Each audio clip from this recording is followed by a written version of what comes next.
Good afternoon, నమస్కారములు. ముఖ్యంగా గౌరవ ఆంధ్రప్రదేశ్ ముఖ్యమంత్రి వర్యులు నారా చంద్రబాబు నాయుడు కడప జిల్లా పర్యటనలో భాగంగా జమ్మలమడుగులో ప్రజావేదిక అనేటువంటి కార్యక్రమంలో పాల్గొని అక్కడ స్థానిక ఎమ్మెల్యే అయినటువంటి బీజేపీ ఆదినారాయణ గారు ఇంకా ప్రజలు అందరు కూడా పాల్గొనడం జరిగింది. దాంట్లో ఆయన ఇచ్చినటువంటి హామీలను చాలా స్పష్టంగా చెప్పడం జరిగింది.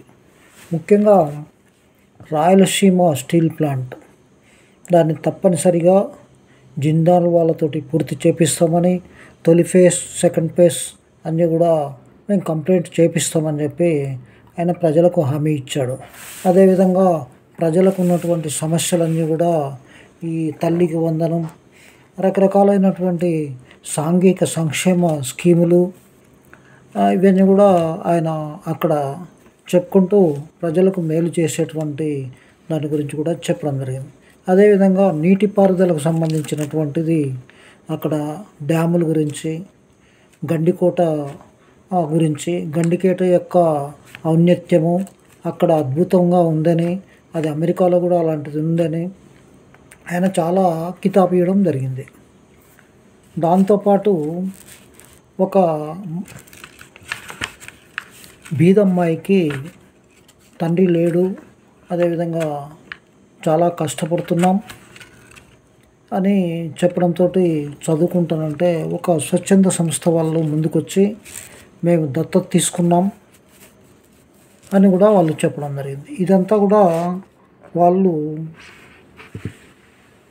మేము దత్తత తీసుకొని ఒక గ్రామాన్ని తీసుకున్నాం, 3 గ్రామాలు తీసుకొని, బహుశా ఇది అంతా గండికోటలో జరిగిందని నేను భావిస్తున్నాను. ఎందుకంటే ఆయన జమ్మలమడుగులో చెప్పినప్పుడు స్థానిక ఎమ్మెల్యే బీజేపీ పార్టీ విఫ్ గారు చెప్పుకుంటూ చాలా సమస్యలను ఆయన చెప్పుకుంటూ ఒక నివేదిక రూపంలో అన్నీ కూడా అన్నీ ఇవ్వడం జరిగింది. ఇంతవరకు అభివృద్ధిలో ఇంకా అభివృద్ధి చేయాల్సిన పని ఉందని ఆయన ఒక పేపర్లో ఇవ్వడం జరిగింది.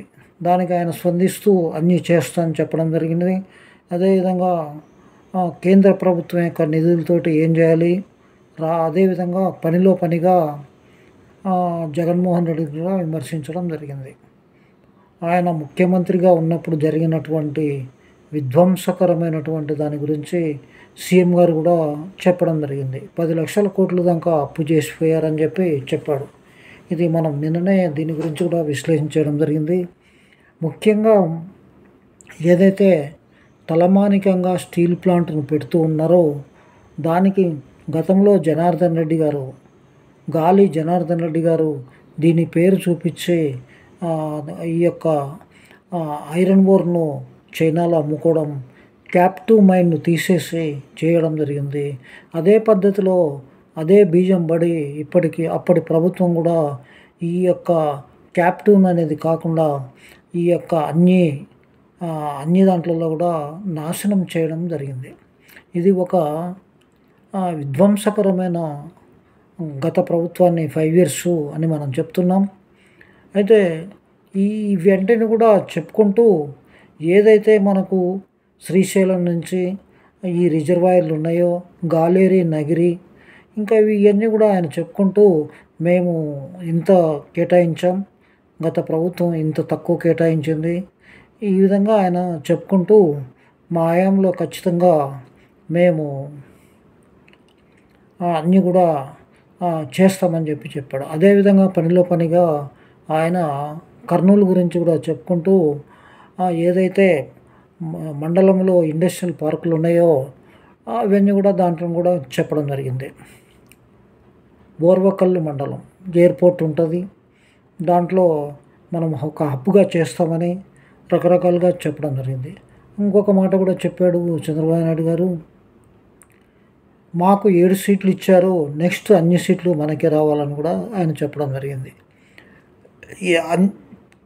ఇక్కడ కడప జిల్లాలో ఎందుకు జగన్మోహన్ రెడ్డి ఓడిపోయాడు అంటే మన అందరికీ తెలిసిన విషయం ఏంటంటే ఆయన ఆర్థిక విధానాలు, రాజకీయ విధానాలు, ఫ్యాక్షన్ విధానాలు, అదేవిధంగా ఎవరిని గౌరవించకపోవడం, ఎవరితో మాట్లాడకపోవడం, అదేవిధంగా రకరకాలైనటువంటి ఆహ్, చెట్లను కొట్టేయడం, ఎవరిని చూడడానికి కూడా ఎవరిని కలవడానికి ఇష్టపడకపోవడం, కేవలం తన అనుయులైన కొంతమందితో కలిసి ఈ పరిపాలన చేస్తూ టీడీపీ అంటేనే అంటరాని పార్టీలాగా చూస్తూ వీళ్ళను పోలవరం కానీ అదేవిధంగా రాజధాని ఇవన్నీ చేశారు. ఇవన్నీ కూడా ఏకరువు పెడుతూ మేము ఇవన్నీ కూడా గాడిలో పెట్టి చేస్తామని చెప్పి చంద్రబాబు నాయుడు గారు చెప్పారు.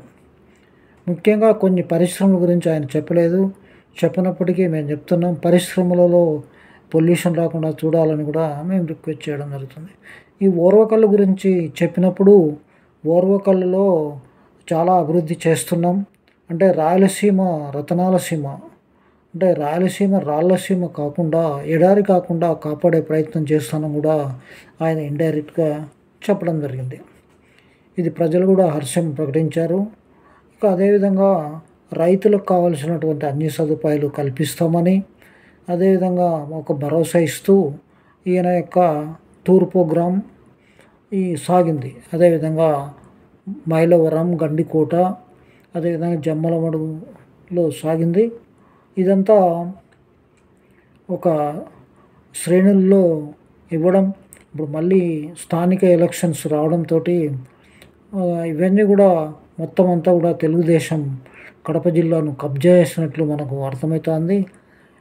ఎవరు ఏం చేసినా ప్రజలకు న్యాయం చేసేవాళ్ళు, ప్రజల హక్కులను, ప్రజల యొక్క భావాలను అర్థం చేసుకొని ప్రజల జీవనోపాధులు పెరిగేటందుకు ఉపాధి ఉద్యోగాలు కల్పించేది చేసే ప్రభుత్వాన్నే మనం అప్రిషియేట్ చేస్తాం. ఏ పార్టీ అధికారంలో ఉన్నా వాళ్ళు ప్రజల మేలు కోసం పనిచేయాలని చెప్పి మేము విజ్ఞప్తి చేస్తున్నాం.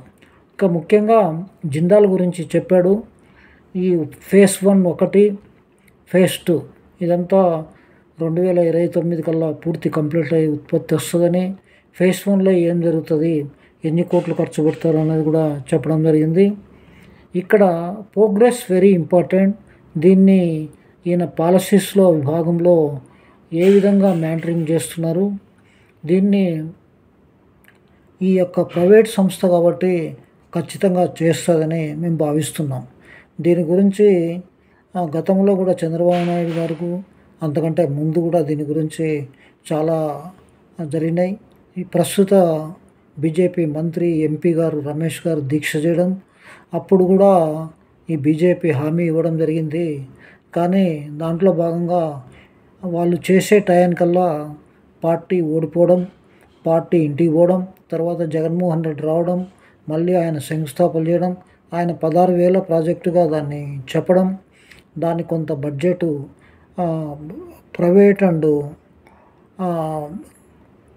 ప్రైవేటు అండ్ గవర్నమెంట్ భాగస్వామ్యంలో జాయింట్ వెంచర్గా దాన్ని చేస్తామని చెప్పి ఆయన చెప్పడం, దానికి ఐఏఎస్ ఆఫీసర్లను బాధ్యులుగా అదేవిధంగా అక్కడ డైరెక్టర్లుగా నియమించి చేసే ప్రయత్నంలో ఆయన ఒక 400 కోట్లు ఇస్తే కంపౌండ్ వాల్, అదేవిధంగా పర్యావరణ అనుమతులు ఇవన్నీ కూడా అప్పుడు రావడం జరిగింది. అందులో నేను కూడా మాట్లాడడం జరిగింది. అందులో మాట్లాడినటువంటి విషయం ఏంటంటే స్థానికులకు ఉపాధి ఉద్యోగాలు తప్పనిసరిగా ఇవ్వాలి, అదేవిధంగా పొల్యూషన్కి ఎలాంటి ప్రాబ్లం రావద్దని కూడా నేను చెప్పడం జరిగింది. ఇది ఒక యాంగిల్. ఈ యాంగిల్లో అక్కడ సున్నప్రాయి పరిశ్రమలు, రకరకాలైనటువంటి సిమెంట్ పరిశ్రమలు ఉన్నాయి. దాని మీద కూడా పొల్యూషన్ మీద మాట్లాడవలసిన అవసరం ఉన్నది, కానీ ఈ సభలో ఎవరు మాట్లాడలేదు. అది ఇంకా పొల్యూషన్కి ఏం జరిగింది ఇవన్నీ కూడా నెక్స్ట్ మనం ఎపిసోడ్లో చెప్దాం. దాని గురించి మనం కూడా అధ్యయనం పూర్తి స్థాయిలో చేయాలని చూస్తున్నాం. ఇక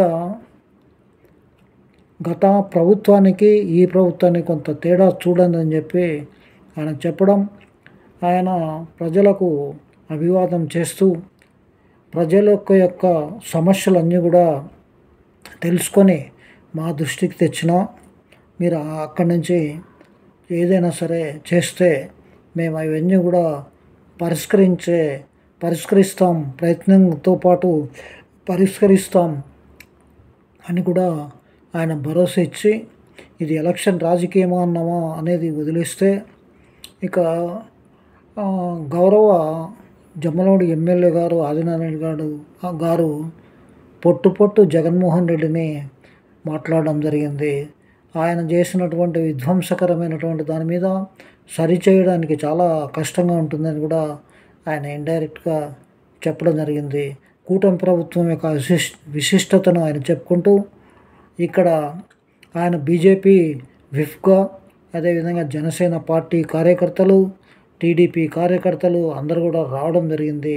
కాబట్టి వాళ్ళందరికీ అందరికీ కూడా ధన్యవాదాలు తెలుపుకుంటూ ఆ విధంగా ఆయన టూరు ముగిసిపోయినట్టు మనకు వార్తలు వస్తున్నాయి. దాన్ని విశ్లేషణ చేస్తున్నాం. నా పేరు Y Chennakeshwara Reddy, social activist. Thank you very much.